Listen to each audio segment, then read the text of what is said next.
So since it's Yom HaShoah today, I'm going to start with the story that I heard, and we'll tie it into this chapter. And we'll review a little bit the whole Tanya, because I want to understand why the Alter Rebbe brought us here today. What's the connection with all the other chapters? So the story goes of a man who is a chassid of the Ger Rebbe. That's one of, there's many branches of chassidim. And he managed to escape to Israel, but obviously he lost his family, he lost his whole community, and many followers, many chassidim, many friends, many people that were following the Ger Rebbe were killed at this Holocaust. So when he moved to Israel, he left behind his kippah, his peot, his tzitzis, everything he left behind. He said, I can't be connected to a God who let this happen. A few years passed and he heard that the Ger Rebbe was in Israel, and he missed his Rebbe. He wanted to see him. So he went to see him and he said his story, and they both cried. They cried and cried and cried. And after they cried, the Rebbe told him that before Moshe Rabbeinu passed away, he was telling over the story of what happened, right? He was telling over many stories. And one of the stories he was saying is when the Jews did the sin of the Egel, right? They served the golden calf, the sin of the golden calf. He said, Moshe said he brought the luchas, he came down from heaven, he had the luchas in his hand, and he broke them in ve'eshbera le'enechem. I smashed them before your eyes. So the rabbis who question everything written in the Torah, they know that every word and everything that was said and written in the Torah has meaning to it. Why did Moshe have to say, I smashed them before your eyes? Why can't he just say, I smashed them? Why was it so important to say that I smashed them before your eyes? So what was Moshe telling his people? He was comforting them. He was going to pass away. He was going to say, don't worry. Yes, I smashed the luchas, but the tablets, but I smashed them just before your eyes. The real tablets above, there's a place in heaven that nothing is broken. That's perfect. No matter what happens down here, nothing breaks. And the luchas in front of your eyes, I broke them, but the real luchas are not broken. What did the Rebbe told him? He said, yes, we witnessed horrible things. We witnessed death. We lost so many of our friends, our family, our community. But this was just what we see before our eyes. There's a place in heaven that is hidden, that's complete, that's not destroyed, that will be revealed when Mashiach comes. There will be a time when we will be able to see the people complete and not broken. And he was trying to give him comfort in these hard times. So this is the comfort that we try to find in today's day, that we see so much destruction, so much evil, so much hate, but we know that it's just in this world. It's only what we see before our eyes, Haidarit, and that up above there's a world, there's a place where it's perfect, where it's perfection, where no one gets hurt, where evil doesn't exist, and that world will come into this world and unite and become one in order for us to live in a world that's peaceful and rid of evil. This is the story I want to start. It's Yom HaShoah, so I started with a Holocaust story. They have done 1 minute silence everywhere in Israel. Like yeah. When they're at the gym, they stop and everyone stops. Yes. So back to chapter 53. We have to realize that can you bring me a bottle? You're getting a bottle of water? Yeah. We have to understand that the Alter Rebbe lived in a very difficult time. People were struggling financially. People also a lot of them lost their emunah. They were given false hope about Mashiach coming. They were disconnected, and they couldn't understand why they felt disconnected. And what did he start the Tanya with? He started the Tanya with a pasuk in the Torah, Ki karov elecha hadavar meod beficha ubilvavcha lasosot. It is very close to you. The thing is very close to you. Beficha, in your mouth, ubevavcha, in your heart, lasoto, to do it. Okay, he told them, if the Torah tells us it's close, even if you're struggling, right? People were writing how it's struggling. They don't feel connected. They don't want to do it. Why? They want to do it, but they don't want to do it. I'm recapping all the chapters of Tanya and why the Alter Rebbe, what was he answering? So Torah and Mitzvot, his Hasidim were writing to him how it's so hard, how they want to connect to God, but they can't. They wanted the Torah and Mitzvot, but they don't feel the motivation. They don't, they're pushed away. I don't know exactly what everyone's struggle is, but we can see the struggle today. It's real. Mm-hmm. We don't want to do it. It's not something that's exciting. But the Alter Rebbe said, if the Torah writes that it's very close and very accessible, then it means it literally. It's not just close for tzaddikim. It's not just close for people who are really righteous. It's close for the individual, for the regular person, for the rasha, for the person who struggles. It's close even for that person, for everyone. The Torah is applicable for everyone. And the Alter Rebbe brought this view on Torah that it's not something far away. It's not something that, you have to find meaning and try to connect it. No, it's very literal. And it's very connected to reality of today and very applicable for each one of you. And then he goes into details. And I'm not going to go right now in every detail, but I will bring a few terms that the Alter Rebbe retranslated or re-explained, which gave us a better understanding of what our work is and what it means to be connected to Hashem. He brings the term.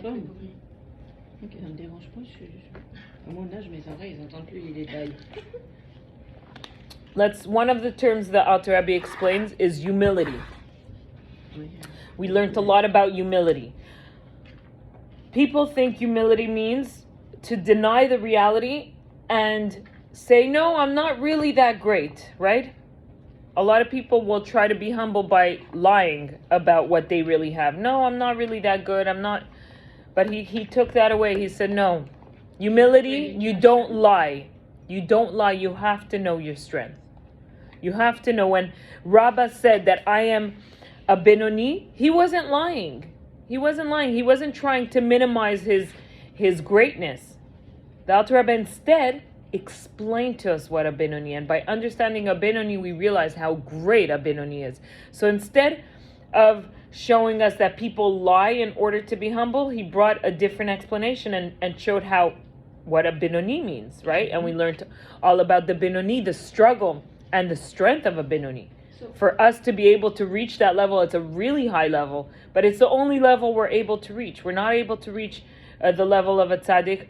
We're not of Gamur or a tzaddik sheino Gamur. The only level we're able to aspire to is a Benoni. Ok. Yes. J'ai une question là-dessus. Yes. Est-ce que quelqu'un connaît quelqu'un qui a réussi à devenir un Benoni? I don't know. Parce que ça me... les tzadikim qu'on a, oui, c'est tous des... On ne sait pas s'ils sont tzadikim ou Benoni. Non, mais les tzadikim, genre le Rebbe, c'est sûr que c'était un Benoni. Non, lui c'est un tzadik. C'est un tzadik. Tzadik, c'est au-dessus de Benoni? Ouais, non. So I don't know. Ça me paraît quand même assez ardu à atteindre comme statut. Hein? Ouais. So I don't know anyone personally, but I don't know. It's very personal because you don't know what a person struggles. You don't know what a person feels. Oui. There is. There is, and there's the potential. We all have the potential of becoming a Benoni. That's the work we should aspire to. Another huge thing that the Alter Rebbe brings in the Tanya is the struggle. A lot of people get stuck with the struggle. I'm struggling. I can't do this. And suddenly he takes the whole concept of struggle and says, the struggle, you are meant to struggle. When you change that view, instead of being like, why I'm struggling or trying to avoid struggle, trying to escape struggling, you're not going to get anywhere. But suddenly he opens a door. He tells you, no, struggling, Hashem created you to struggle. In order to maybe find solutions? Struggle is part of life. The Benoni, his whole life, he will struggle. You can't change your emotions and the way you were built. So whatever desire you have, whatever the way you were built inside your emotions and your feelings, those things you can't change. That's only us high level people that could, and tzaddikim usually. What could you change? Is your thought, your speech, and action. You can either be affected by your struggle, or you cannot be affected by your struggle. And that's what you should focus on. Not on trying not to struggle. Don't try to escape struggle, because that you're gonna always have. Try to be on top of it. Try to master your thought, your speech, your action, and not letting that struggle within you affect you and bring you down and pull you down. And that's really what our battle in life is. That is the battle of the Benoni. And this is the biggest door, the biggest freedom we have from the Tanya is knowing this and believing in it and living with it. And because we all struggle. Anyone who tells you they don't struggle, either they're a tzaddik, but they are not going to tell you that, or they're lying. And that's part of their struggle. It's the lie. Exactly. I have a question. Yes. You said that our inner world is not something we have control of. Yes. So The emotions that we feel from our struggles. every emotion we have, the 10, how do you call it? The 10 sfirot, right? Create different emotions. That part of you were created like that. You can't. It's very, very hard to change. Very hard to change. The Alter Rebbe says only certain people are able through really deep thought and meditation, but it's not something you can change. The only thing you can change is your thought. So what does it mean, your thought? So there's the first thought. That first thought you can't change. But then, do you want to keep that thinking about it? Or can you control your thought? Your speech? What are you going to say? Are you going to say exactly how you feel? Or are you going to choose your words in order to be, aware or conscious about your surrounding and your action? Even if you're not in the mood of getting up out of your bed, you feel tired, you feel lazy, you feel sad, whatever it is, are you still going to get up? Your action is what counts. So you're saying we can't really change our nature. We can No. only harness it. Yeah, we can, exactly. That's beautiful words, yeah. You can't change your nature. Interesting. Wow. So this is a huge thing that the Alter Rebbe brings, and a huge freedom, because you suddenly, your whole work or your whole vision on life changes, and you're like, you can focus and move on and know, okay, I was doing well then, or now I know what to do. And that's what the Rebbe was answering. He said, don't worry, all these people writing about their struggles, it's okay. Hashem created you for exactly those struggles. But when you are in the eye of the struggle, It's very hard. Of course it's very hard. And I'm not judging for people Not to be judging, but stuck. we should have another, il faudrait qu'on ait un mécanisme pour quand tu es dans la tempête de pouvoir, emerge of that. And so he gives you, and we learned the chapters of how to get out of depression and what attitude to have and how to, yes, of course, we went through these chapters.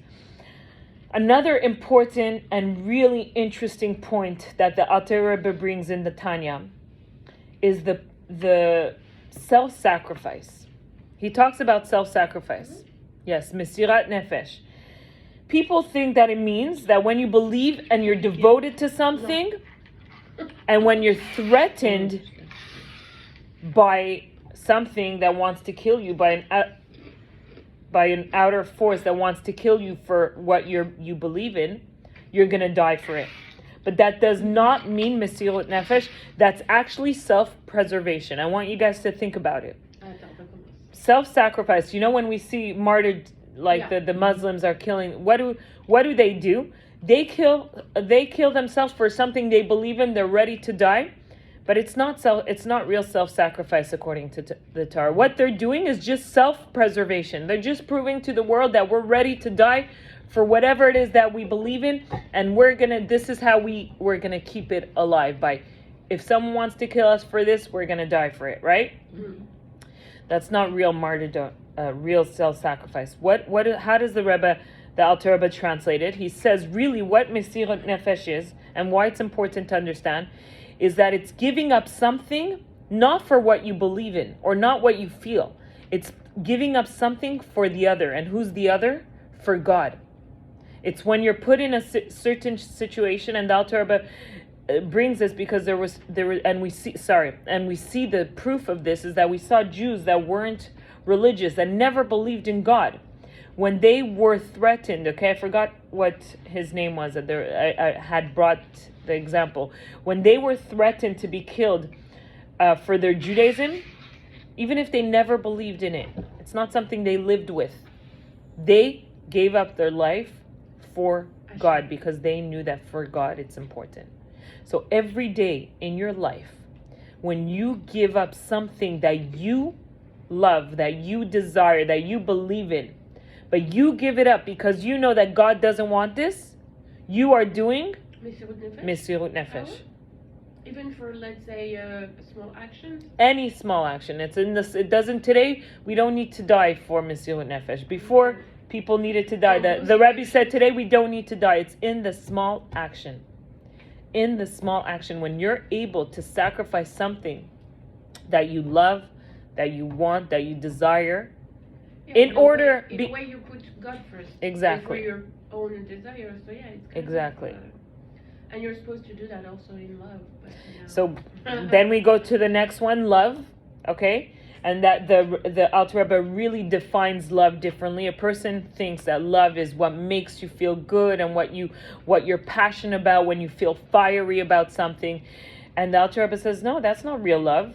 That's all about how you feel. It's not about the other person. Real love is being able to put yourself aside. Again, related to self-sacrifice, but putting yourself aside for the other person and for what that other person needs. And it was also fear and love. It's yes, there's fear and love, but right now I'm talking about love. But love. Unconditional love means you're able to put yourself aside for the other person. Not love. It's not conditioned on anything. Time with fearing the person also. So I explained love and fear. So that's a different kind, but that's not what I'm talking about. Over here, I'm talking about a love, how the Alter Rebbe defined love differently. You know, what the world defines love as is when I'm passionate, when I love something, but the way the Alter Rebbe defined it is when you're able to put yourself aside for the other person. There's also the love that comes from fear, where you're so afraid to disappoint, to lose that person that you're gonna do anything for that person. So those are all terms that the Alter Rebbe redefined in order to help us reconnect to the true God. Okay, because in Judaism many times we can get lost. And that's what happened in the time of the Alter Rebbe. People would get lost and they didn't understand what does God want and how to connect to God. And he redefined these terms in order for us to have, it's like removing the weeds, you remove those and then suddenly you redefine, you understand what love means, what humility, what self-sacrifice means, what fear means. And you're like, okay, that's doable. I understand that, even if you won't do it every day all the time, right? Because we have our bodily desire and our ego but certain times you will be in certain situations where you will be tested and you'll know, okay, should I use my humility now? Should I use my self-sacrifice now? Do I want to really love the other person or do I want to love myself, And you're able to do it because you understand the terms better. It's the Rebbe definitions. They're not the only ones, but it's one of them, right? What do you mean? C'est pas les seules définitions de l'amour ou du No, I think it's the true definition of love and self-sacrifice. It's your movement. Mais je suis sûre qu'il y a d'autres définitions dans différents mouvements. Like according to Breslev, it's all about joy or it's all about... No, but it doesn't contradict. It doesn't contradict. I'm saying these are definitions that the Alter Rebbe redefines what they truly mean for everyone. I don't think it's just for Chabad people. Yes, of course. So now we're going to go back to chapter and all Hasidim, they believe in the same thing, but I'm saying they don't contradict. They just have different ways of serving Hashem. No, not different definition. Different ways of serving Hashem. There is not only one way to define love or to define sacrifice, but according to the rabbi, humility means that. But you go to another rabbi, humility means something else. D'ailleurs, j'ai pas très bien compris ça veut dire quoi humility, because you said it's not your light, then it's what? Humility is basically you're right. Did I finish my? So humility is knowing your strength. And not lying about them. And not lying about them, but don't feel entitled. Instead, feel grateful for them. Okay. So people who are give credit to God. Or you feel grateful. Them. Yeah, you feel grateful instead of saying, because I have this strength, I deserve better. You feel entitled. Yeah. Instead, you're humble. You're grateful. I think this is a meaning for every. It's not just like. I really think he defined it for everyone. But then in different Hasidim, like you said, Breslev, they serve God differently. Like Breslev will focus more on the joy, you know. Chabad will focus on the Chachma Bina Das of exactly what I'm saying, on all these things, on creating real emotions and real true connection to Hashem. But it's the same, but there is different ways. Exactly, there's different ways. So now chapter 53 brings us to explaining what the Shechina means. The Shechina. Now we learned how important it is, the mitzvah, right? That no matter what in a relationship, no matter how much you can love a person, you can think about a person, if you don't do anything for that person, your relationship is not worth anything. So too for Hashem. You can have the biggest emotion towards God. You can have the biggest thoughts and think about Him all day. But if you're not doing physical action that He desires, right? Because Torah and Mitzvot are His desires, then what is your relationship? So the Alter Rebbe will go to understand what happens. Where is God in this world? What happened to God? Where is He? How is He affected by our action? Right? And we learned how when the first temple existed, where did He reside? Where did the Shechina? In the holies of holies, exactly. And we also have to understand what Shechina means. You remember you asked? So I actually got an answer. I hope you're going to like it. Shechina is the dimension of God that the world can experience. And it's found in a particular location. But God is everywhere. Yeah. God is everywhere. And He's the creator. He's everything. But Shechina, what is Shechina? Dimension of God. Is a dimension of God that the world, right? That this world, that us as people can experience. And is found in particular places. They say where? So yes, so that's what we're learning now. Okay. We're learning that in the times of the Beit HaMikdash, it was in the holies of holies, and that's why people would go there in order to connect to God. They would bring sacrifices, and the Kohen Gadol would do a work that would affect the whole Jewish people and the whole entire world. Okay, so that was, even if it was in the holies of holies, it affected the whole entire world, energized from that Shechina that was in the Beit HaMikdash. J'ai aimé ce qu'il a dit Zalmi vendredi soir, que tu sais Marie, tu pouvais pas rentrer dans ce Holy of Holies sauf le Kohanim. Il a dit des fois, il y en a qui sont allés, ils ont mis des cordes autour parce que si jamais il mourait, ils pouvaient le sortir puisqu'ils n'avaient pas le droit de rentrer. S'il n'était pas pur. S'il n'était pas pur, il mourrait et il... Ah bon, ça je savais pas. C'est ça qu'est-ce qu'il a dit? Non, moi je croyais que c'était juste le fait de rentrer, tu mourrais automatiquement. Non. C'est juste s'il n'était pas parfait. Kohen Gadol. Non, tu peux rentrer que si tu es un Kohen Gadol. Mais si le Kohen Gadol n'était pas bien, il mourrait. What happened then? The second Beit HaMikdash came, right? But this time, it wasn't the same like the first Beit HaMikdash. The Shechina wasn't as revealed as the first one. Actually, the first Beit HaMikdash, the Kohanim wouldn't die. The second Beit HaMikdash, every year they had to switch a new Kohen. Because the level of consciousness was much lower. The connection, the Shechina wasn't as revealed as in the first temple. Okay. Finally, the second temple was destroyed. Where did the Shekhinah go now? One place, in halacha, in the actual mitzvot of Torah and mitzvot. That is where God is found. That's his only place in the world where he is found, and the only way to reveal that Shekhinah is by doing Torah and mitzvot. So that's just so you understand. I'm going to read inside so we can understand better. והנה כשהיה בית ראשון קיים שבו היה הארון והלוחות בבית קדשי קודשים הייתה שכינה שהיא מלכוס דאצילוס שהיא בחינס גילוי אור אינסוף ברוך הוא. At the time the first temple stood, in which the ark and the tablets were housed in the holies of holies, the Shechina, which is Malchus, okay, of Atzilus, right? Should we review that a little? That is the revealed light of the Ein Sof was revealed. So, remember there's 4 worlds? In the 4 worlds, every world has the 10 Sefirot. Yeah.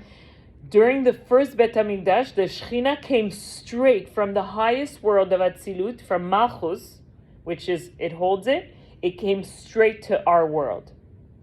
So that's why it was a really high revelation of the Shechina, and it came with the tablets. When Moshe Rabbeinu, the whole world was created in a physical, with a descent-like way, right? Seder Hishtalshlut, we learned how everything that exists in this world that's physical came through so many descent, that we don't see the connection to the godliness. But everything in this world has a connection has a source in the higher worlds. Okay, but before the first temple, where was it? So wait, the only thing in this world that's physical, that didn't go through this process are the tablets, the luchot that Moshe brought. Those tablets were brought down from the sky. They were made out of physical, a blue emerald, and they were sculpted through and through. So there was a miracle with them. We never found them, huh? No, they're hidden. So they were sculpted through and through. That means on both sides you couldn't see, and there was 2 miracles, or maybe more. But one miracle was the samach, and the samach is a round letter, and the shlos mem is also a box letter, but it's like complete. Normally, if you sculpt something through and through, it would fall out, right? Do you understand what I'm saying? When you write letters, a circle the O is gonna be empty, right? But the miracle is that they didn't fall out; they stayed there. And the second miracle was that you could read it from both sides. Even if it was sculpted through and through, you can read it from both sides. So those were something physical that came straight from the world of Atzilut, didn't go through that descent, that everything we see in this world goes through that descent, and that's why it's disconnected. And they since Matan Torah, the Shechina came into this world. That's when we became a Jewish nation. They went into the Aron, and that went into the Bet HaMikdash, which was in the Kodesh Kodashim, and that's where the Shechina resided. Et quand ça a été détruit le premier temps, When it was hidden, we don't know where it is, but it left. And in the second temple, they did not have the tablets. And because they didn't have the tablets, the Shechina came down, went through the process of going down. Oh, the Shechina also goes through the process? Yes, well, as we lost it, right, it still has to come down, because we need to experience God a certain way. So it went through a deeper process, which made it that there was less miracles, more natural. And then again, when the second temple was destroyed, the Shechina went even lower to every single level of descent to the Torah, and that's why the Torah is very physical. Like, you need a very physical scroll.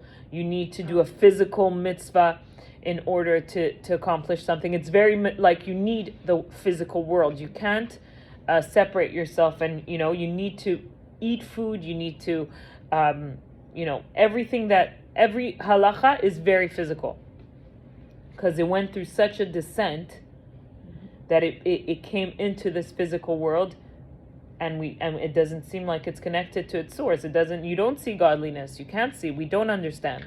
But you can feel it sometimes. Sometimes, but we don't always. And when Mashiach comes, we'll be able to see that connection. Let's continue reading. Shura sham umelubeshet ba'asarat hadibrot. They dwelled there and was clothed in the 10 Commandments. Okay, so that's the Shechina. ביתר שעת ויתר אז בגילוי רב ועצום יותר מגילויה בהלכות קדשי קדשים שלמעלה בעולמות עליונים. Far more intensely and with a greater and mightier revelation than its revelation in the shrines of the holies of holies above in the upper world. So imagine the first Bet HaMikdash, how it must have been. It said it was higher than up in the worlds above. The revelation that the Jews experienced was higher than the world above. Pourquoi ils le méritaient, c'est ça? I don't know, I guess they deserved it, or it was just the process. I say it's a process. Like, creation started and everything we went through is a continuation of creation. And part of the creation is that Hashem comes and lives in this world.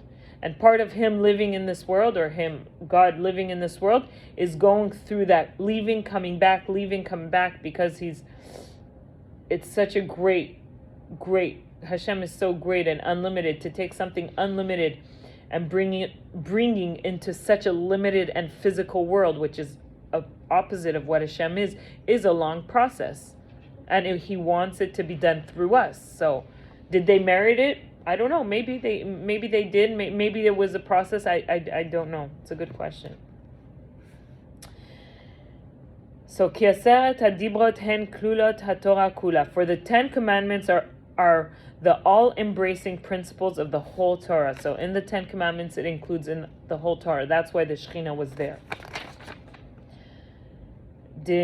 Nafka migay chachma ila de leila milmala de izgalia, which derives from the level of supernal chachma vatzilus, that is far higher than the world of manifestation. Okay, so again, it tells us where it comes from. This chapter is really high. It's very high things, but it's in order for us to understand where God comes from and how high it is and how low he wants to come. Right? So it's just something to meditate upon and realize, we're important. We're doing an important job. So the level of the Shechina that comes from, again, there's 4 worlds. In every world there's 10 Sfirot. The highest Sfira is what? Malchut? No, it could be the highest or the lowest. Malchut. But the one that's it's Chachma. Chachma is the highest because you start with Chachma first. Malchut will take everything and then bring it to the next Chachma under. But in the highest world, it's Chachma. וכדי לחקקן בלוחות אבנים גשמים לא ירדה ממדרגה למדרגה כדרך השתלשלות העולמות עד עולם הזה הגשמי. In order to engrave them on material tablets of stone, it did not descend degree by degree parallel to the order of descent of the world. So the luchot did not go through that descent until this material world.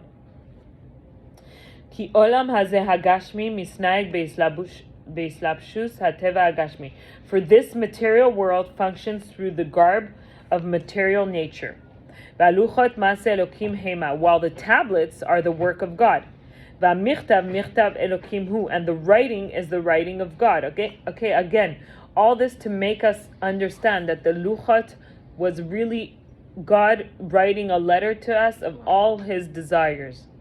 Just so we understand, why does the Alter Rebbe tell us that the most important thing is halacha or a mitzvah, is because that's really what God wrote. He wrote it first in the luchot.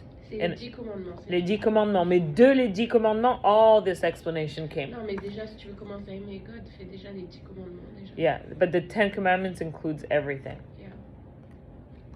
שלמעלה מהטבע של עולם הזה הגשמי הנשפע מהארץ השכינה שבהיכל קדשי קדשים דעשייה שממנה נמשך אור וחיות לעולם העשייה Shigam olam hazeh bichlalo. Beyond the nature of this material world, which is derived from the radiation of the Shekhinah in the shrine of the holies of Asiya, from which light and vitality issue to the world of Asiya, in which the physical world is also included. Okay, I'm going to stop there because I don't want to confuse you, but I like to read inside so that you guys know I'm not making these things up. It's all written down. And again, I know you say, okay, this is only one way of thinking, but I really believe that Chabad Hasidus removes all, I don't want to say the BS, because that's not nice, but all the fluff, and really tries to touch, yes, all the fluff, and tries to really pinpoint to the truth. It doesn't contradict anyone. It doesn't contradict any other. It complements, and it doesn't only complement. It makes it's hard because it's once you know this, it's like you have to work even harder because you're like, wait, I know the truth now. But it really, it really makes you see what was God's intention when He created the world. What was and exactly how, and the details, and the terms, and how we what is our place in this world. Why are when in one of the chapters it said that every single person was given a place.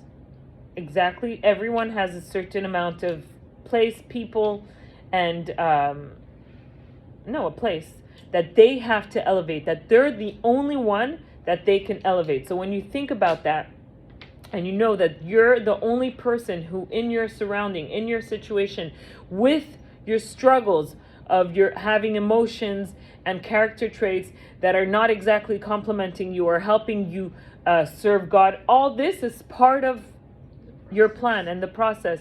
And all this is meant for you to change and bring a little bit more light into this world, a little bit more of the Shekhinah to dwell inside this world. And the more the Shekhinah dwells in this world, the more peace, love, prosperity, and all the issues that we struggle with will go away. So this is the Okay, so some of us obviously don't elevate anything. Why are you saying that? Well, this is Yom HaShoah. Wait, Yom HaShoah. So what do you mean some of us don't elevate anything? Well, people who participated in that on the wrong side of that. Okay, no, they're the evil. I mean, obviously didn't elevate anything. No, they didn't elevate. They're the evil that we're fighting. But we're talking about Jews. The Jews or the Chasidei Umot Haolam, the non-Jews who have, Mais c'est surtout les Juifs en fait. No, but I think everyone has a job. No one's here without a mission. Everyone has a mission, and our mission is to bring more light in this world. The people who destroy, who do evil, are the Klipa. They're part of the Klipa. They're a team, but we don't fight them. We bring more light. It says, how do you fight darkness? Is by bringing more light. And our job, how do we bring more light? Is every time you have a struggle, every time you have an opportunity to either do something that is for yourself or to feed your ego, or to help the other, or to be a little bit more humble, or to do a mitzvah that doesn't come into your understanding, you cannot relate to, you are bringing more light into this world. Okay, could we consider, for example, that the way things are now, if as a people we were perfect today, God would be fighting our battle in Gaza? Why, you don't think God is with the IDF in Gaza? They're winning. Yes, well, yes. Unfortunately, that we did lose people, but I do see God with us. Il y a des batailles qu'on raconte où que Dieu a livré complètement et pas même un juif, il n'y a même pas un juif qui s'est battu. C'était des miracles, oui, ça c'est. C'était miraculeux. D'ailleurs, ce Shabbat, il en a parlé. Yeah. Ok, donc toi tu dis que si c'est pas le cas, c'est parce qu'on n'est pas parfait. I don't like blaming. We're not perfect, of course, but non, j'essaie juste de comprendre. C'est pas blâmer. Je sais pas de blâmer. J'essaie juste de comprendre comment ça fonctionne. Est-ce que c'était qu'à ce moment-là, nos ancêtres étaient Plus méritant, peut-être. bon, je sais pas. oui, plus méritants. Possible. Je sais pas, j'essaie de comprendre comment ça marche. It's possible, Ouais, or ouais, it's ouais, possible ouais, that c'est dur de comprendre. the Jewish people want to do things so naturally. They fight. They go through. They choose nature sometimes instead of God. I think So God, so God lets them experience their miracle through nature, and it's not always that clear. But again, yes, I Chaya, think go. also C'est à ça? I think also, I mean, we've seen this in history. The lack of unity between us Yeah. is something that Yes. really, really hurts God. There's no such thing as punishment. That's not how God works. He doesn't punish us. But unfortunately, we're living through hard times where the evil, the stronger the impact, the more evil it's fighting. If there wasn't those evil walls, God's light would just shine through. But because there's so many blockages, inner blockages in us, and also collectively, so it's hitting walls. Now we're experiencing a time where all of these walls